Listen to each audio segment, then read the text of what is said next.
the truckers. I give them a nice thumbs down, and honestly, they seem to like it, but at least they know that there's people here who don't want them here. There's people here who don't agree with them. We just want our peace back. I respect the right to protest, but not the right to destroy people's lives, destroy people's mental health, stop them from working, close down shops. That's not okay. Hoping that the people will wake up. We'll wake up that everything that we're being restricted, everything that is going on with the COVID, we should be pro-choice. We should be allowed to choose. We should be allowed to go for a walk without having permission. We should be allowed to go anywhere without having a curfew. This is Canada. This is what we represent.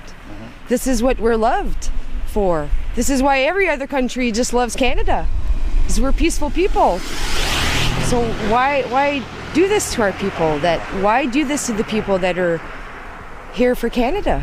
It's crazy what this government is doing to its own people. We've been sold out, as my sign says, to the globalists. Everyone seems complicit to one narrow narrative, and that really bothers me. Where are the media reporters asking contrary questions what about this? What are the costs of lockdowns? In order to declare emergency, you need to demonstrate that this will be better than the alternative. So cost benefits. That's never been done. We're 2 years in. Is it still an emergency? It's just very, very concerning, and I'm suspicious of what the ulterior motive is. We are in Canada. I came here as an immigrant from Poland. As you can see a flag behind us. We ran from countries like this, and now we're at the heart of it. The worst it's ever been. I think I speak of majority of people here. We just had enough. We need change. We want to be able to speak up for our rights, for our kids. My daughter cannot play sports right now. She's required a vaccine.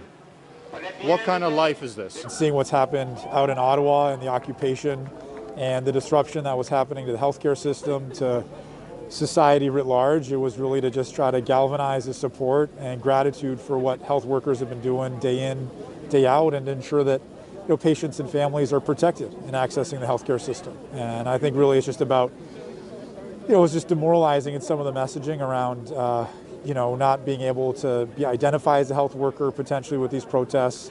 To try to avoid that, I think this is really about trying to just pull the support together and to be there for each other, and really about the solidarity for what everyone's gone through. Everyone who's been protesting. I mean, everyone has sacrificed so much. Everyone has lost so much through the last 2 years, and really this has been about the solidarity of the healthcare system that's been pushed to the brink time and time again, and ensure that we're not going to allow any intimidation, and to stand up for what we believe in, people being able to access the healthcare system as quickly and safely as possible. I came here today to support my healthcare workers, my Canadian healthcare system, which as an immune-compromised individual, I've relied on my entire life for survival. I would like the public to know that we're all frustrated, we're all tired.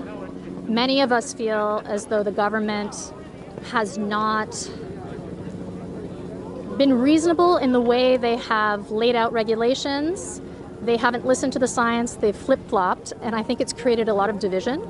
I think it's created enemies where we shouldn't be enemies.